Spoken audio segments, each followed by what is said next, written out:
చెప్పావమ్మా. చాలా అద్భుతంగా చెప్పావు. అద్దరు కొట్టేశావమ్మా. ప్రేమ గురించి ఇంత అద్భుతంగా చెప్తావనుకోలేదు. పేపర్లో రాసింది చెప్పుంటే మామూలుగా ఉండేది. అందులో లేనిది చెప్పావు కాబట్టి ఇంత అద్భుతంగా చెప్పగలిగావు. రియల్లీ ఫెంటాస్టిక్ అమ్మా.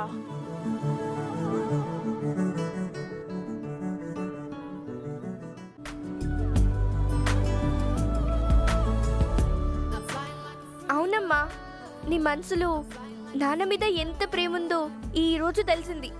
నాన్న మీద నీకు ఇంత ప్రేమ ఉంది కాబట్టి అంత గొప్పగా చెప్పగలిగావు.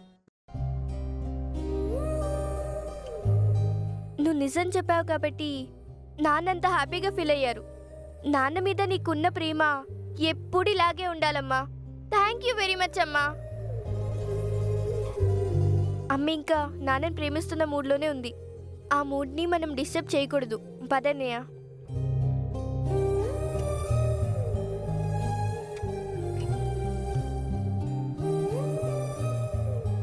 నిజంగా నేను ఆయన్ని ప్రేమిస్తున్నానా? నా మనసులో ఆయన మీద అంత ప్రేముంది కాబట్టే అలా మాట్లాడగలిగానా? తెలవారితి కనురెప్పల తొలి మెలకువ నువ్వే, నా గుప్పెడు గుండెల్లో చిరు చప్పుడు నువ్వే, పొలమారితే నీ మనసుకి అది నా పొరపా. నాకు తెలియకుండానే నేను ఆయన్ని అంతగా ప్రేమిస్తున్నానా? నాకు తెలియకుండానే నా మనసులో ఉన్న ప్రేమని మాటల్లో చెప్పానా?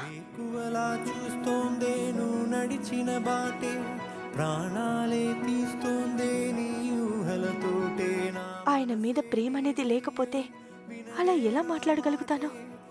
మాట్లాడానంటే నేను ఆయన్ని నిజంగానే ప్రేమిస్తున్నానా?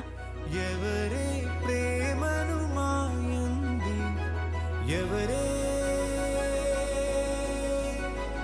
ఈ హాయికి హృదయము చాలంది.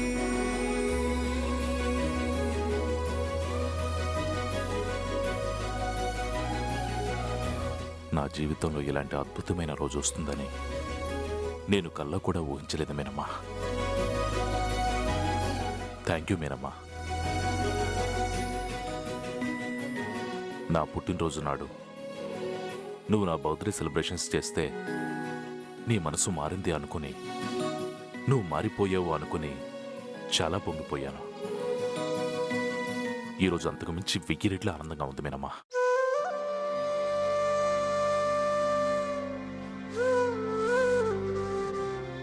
ఆ రోజు నీ ఫీలింగ్స్ నిజం కానట్లే ఈరోజు కూడా నీ ఫీలింగ్స్ నిజం కాదని నాకు తెలుసు మీనమ్మా. తెలిసినా కూడా నాకు చాలా సంతోషంగా ఉంది మీనమ్మా. ఎందుకో తెలుసా? నన్ను ప్రేమిస్తున్నానని నువ్వు చెప్పిన అబద్ధాన్ని నిజం అనుకుని 100 ఏళ్ళు సంతోషంగా బ్రతికేయగలను.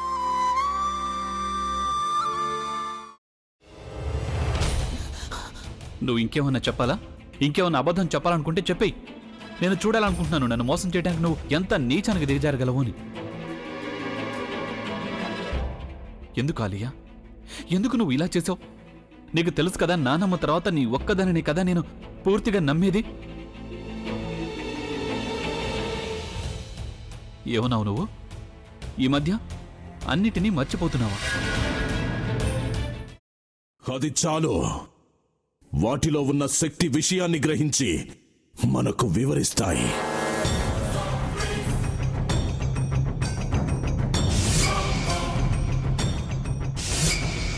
ఎవరు ఆ దండ విప్పొద్దు, గది తలుపులు తెరవద్దు.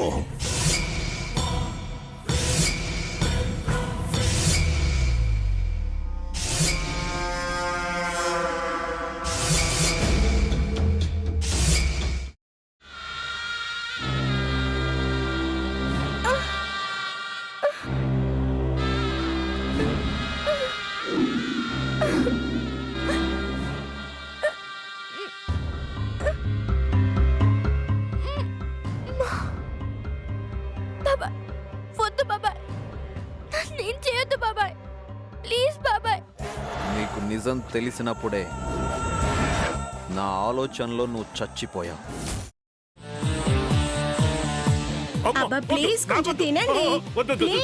భీమారావు గారు మీరా? ఇగో మీరా కాదు సక్కుబాయ్. అవును మీ పనామే లేచిపోయిందని చెప్పి కంప్లైంట్ ఇచ్చినావు కదా. రేయ్, ఆయన కంప్లైంట్ ఇచ్చింది లేచిపోయిందని కాదు, కనిపించడం లేదు అని. అచ్చా, అట్లానా? సరే మేడం. ఇడియట్. ఆ వంట మనిషి పేరేంటన్నారు? రత్తాలు మేడం. ఏం పెద్ద మంచి, నీ వంట మంచిని కూడా మేడం అని పిలుస్తావా? రేయ్ హాఫ్ బ్రెయిన్,